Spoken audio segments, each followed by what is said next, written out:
Today we're doing a VR to my brother James at Harshman Hills, and what we're going to do is show him how to figure out case overall length on his 9mm, and that's coming up next here on Jesse B Outdoors Reloading.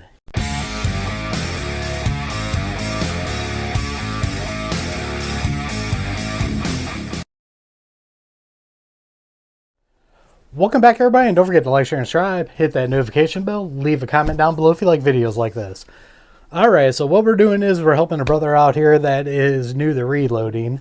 So we're going to try to help him out. He's trying to figure out the case overall length for his 9mm. Now, the first thing you need to do is have some info to go off of. So what we're going to do is we're going to grab a couple of books off the shelf here, take a look at a couple of things, and then I'm going to show you a couple of things. So let's get started and see if we can help him figure this out. Okay, the first thing we got to know is what bullet are we using? For demonstration, I'm using a 124 grain full metal jacket here from Xtreme Bullets.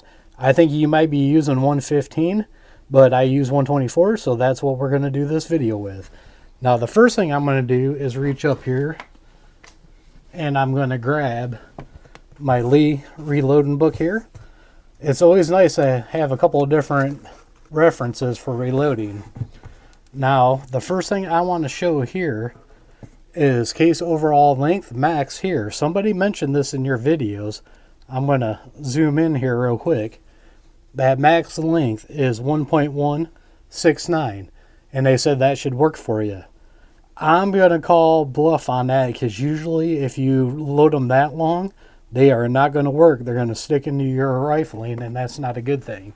So what we're going to do here is we're going to go to info on what I need here, which is 124 grain. So we got 124 grain jacketed bullets here, and I'm going to move my camera a little bit and zoom in here. So 124 grain jacketed bullets, and we're going to look over here on the side, and over here is our overall length on what they need to be. So we'll get this in the screenshot here. Now, one thing I don't like the Lee book, look at all these different ones. You got 1.1s down here, 1.142, 1.15, 1.142.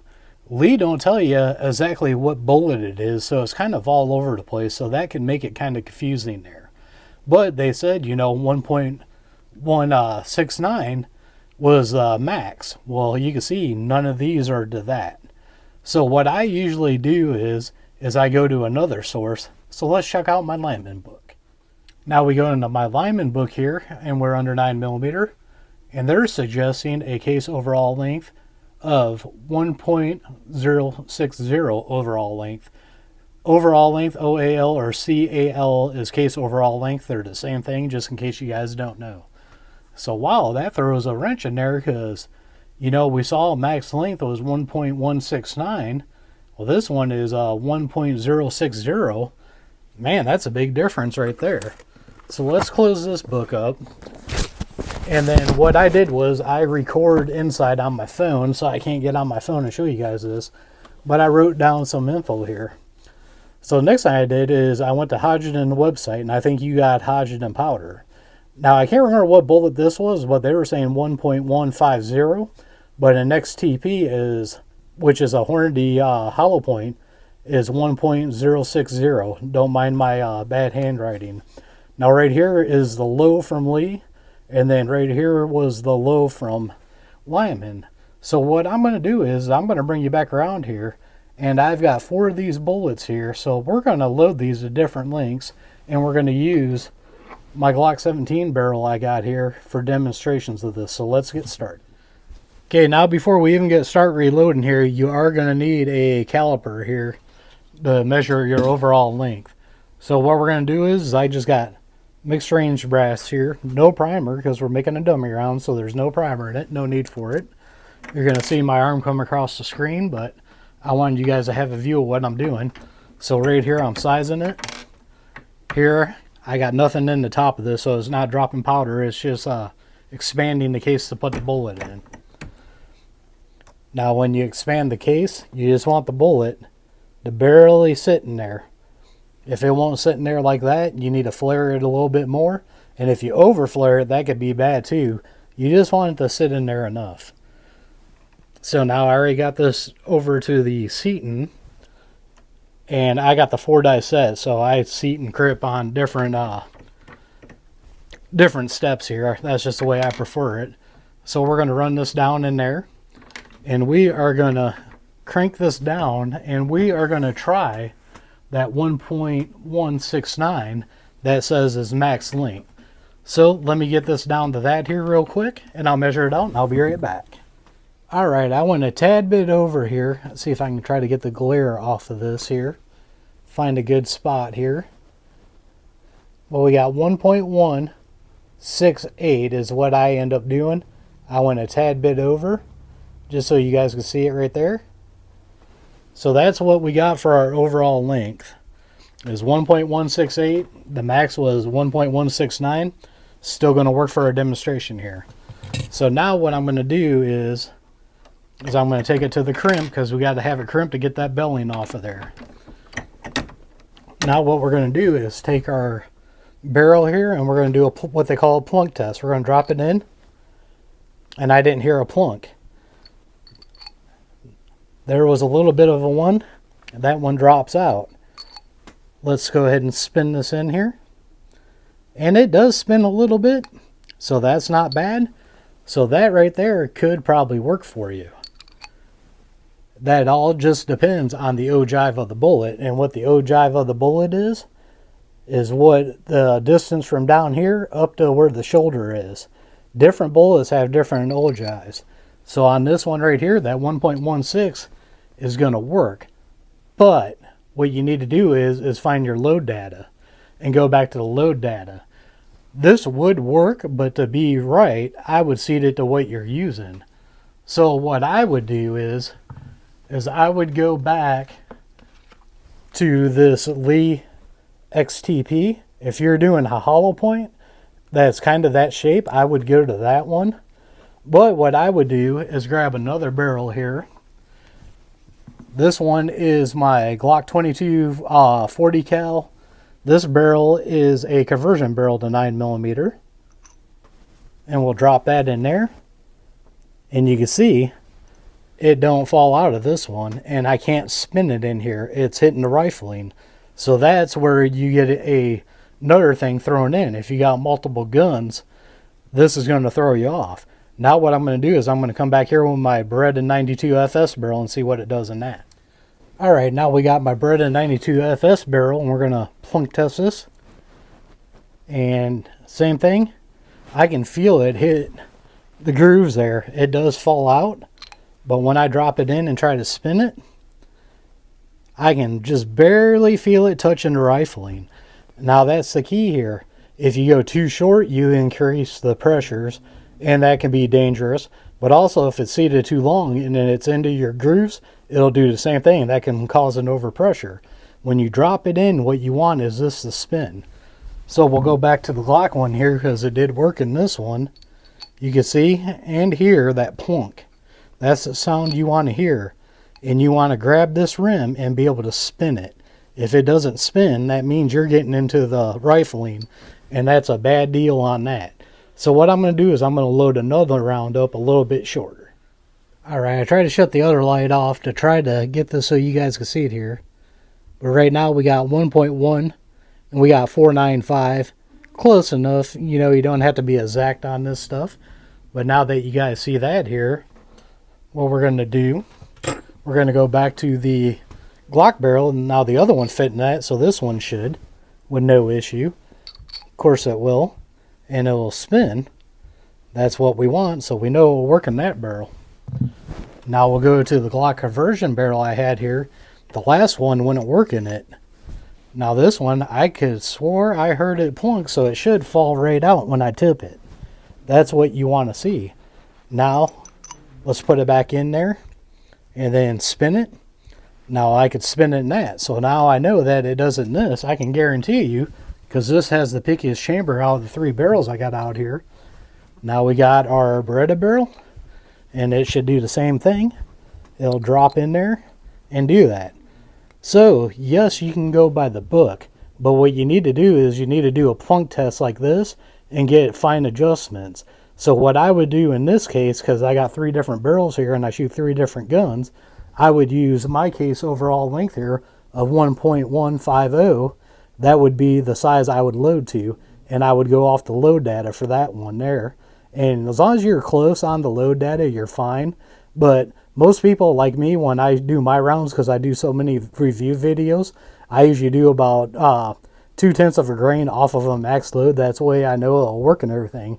But this is where you got to do ladder tests and just see what works in your gun. But I hope this helps you out. Alright, now I showed you how to find your overall length for that bullet you're using. Now I'm going to throw a wrench in at you. Let's say you went from that one right there that you were using from Xtreme Bullets, and now say somebody sent you some cast bullets here to reload. Well, let's zoom in here and take a look at these real quick here.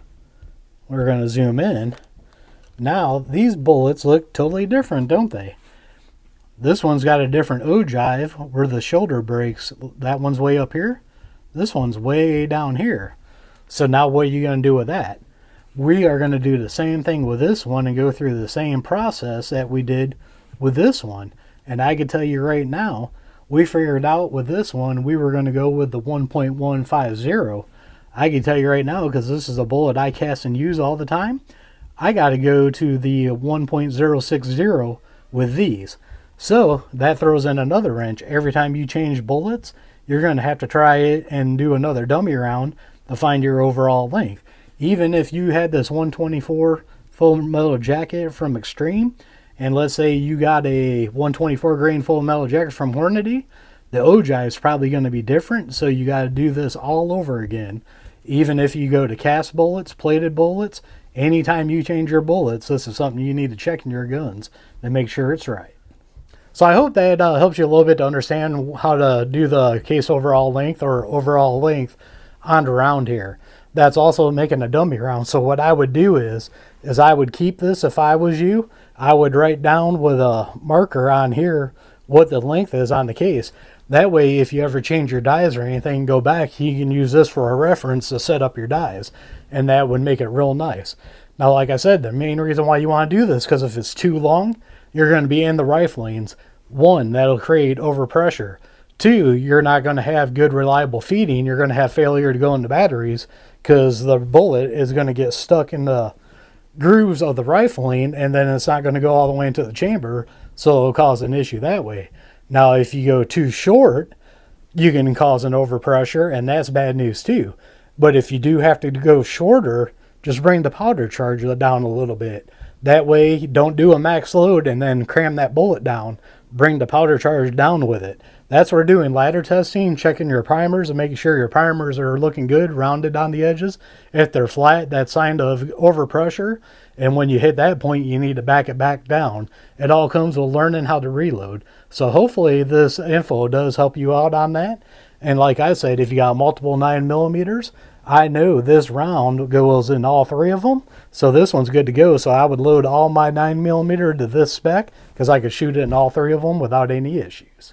Now, let's say you made up a bunch of these rounds trying to find a dummy round, and now you got a bunch of empty rounds here with no bullet in it. What I recommend you to do is go on Amazon, which I've talked to you before. I know you shop on Amazon. Get one of these kinetic bullet pullers here. This is a hammer style. Just get the cheapest one on there. You don't need to spend a lot of money on these. That way you can knock the bullets out of these if you do more than one. Like here, I use 2, but I don't need these dummy rounds, so I'll put them in here and knock both of these bullets out. I just did it for the video for you. Get one of these, and this will be a must for anybody that's into reloading, because when you got rounds that are messed up from seating them too deep or something like that, you can knock that bullet back out and reuse your brass and bullet instead of have to waste them. So I hope this helps some of you reloaders out there that are new, and James, I hope this helps you out. So that's all I got for you today, and hopefully I explained that well enough for you to learn. Basically, like I said before, go on the Georgia Shooting Connection Friday nights, 8 o'clock. There's a bunch of great guys on the panel there. They talk about reloading. Ask questions down in the comments. They help. Everybody that's on that panel, most of them do reloading. Go check their videos out. CW, Jamie, Gene, all of them on there. Vihavo, which is Walter. All of them are very knowledgeable, and that's who I learned from. Just watch their videos. And like mine, I got 2 different channels now. I got my outdoors and outdoors reloading, and I'm going to be doing videos kind of like this on there. So make sure you watch all that stuff and just put that knowledge in your head. And then one day you'll be making videos like this to help somebody out too. And like I always said, us in the reloading community, we are very helpful and want to help other people out so they can learn, because this is a valuable craft to know. And I know James, he knows how to do a bunch of stuff, and this is just another feather in his cap, I was meaning to say, for him to know how to do something. And he's doing it the primitive way. If you ask me, he ain't using a press like this.